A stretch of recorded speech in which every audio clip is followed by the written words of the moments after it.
kuti matepa akuburitsa mvura.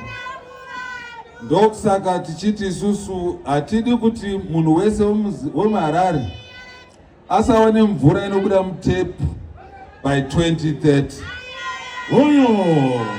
Asi isati yasvika kuno kuHeathcliff, President vati tichakupai 80 maboreholes. 80 maboreholes. Zoni yesa. Ndo zvabva kuna President. Pane imwe nyaya zvakare yabva kune munin'ina wangu wandakawana kuno kuZANU-PF. Mfana wangu indomuti GD6, iye anoziti G6. Simuka munin'ina. Oyo. G6 chivayo.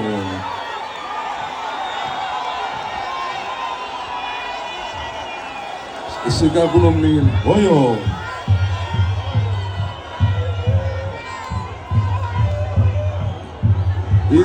Ndiye anobetserana naScott kuunza goridhe kuFidelity mwana uyu. Uye zvakare ari muyouth. Okay, ona zvinhu zvake zvinoramba zvichiwanda. Iye zvino aunza 7 malaptops kuZone 4. Oyo.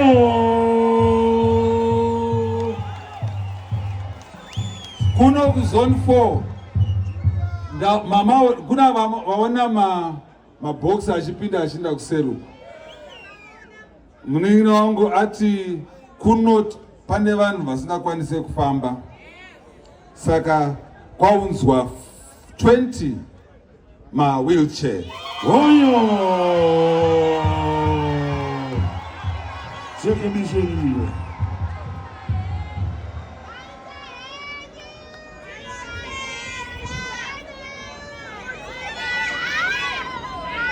Pana atakudzwa gore atoonekwa kuti haana wheelchair, saka wheelchair yako iri pano.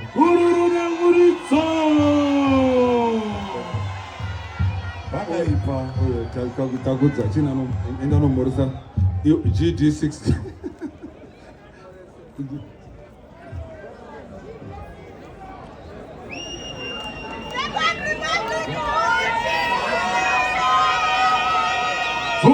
Vuvuzela mapostori.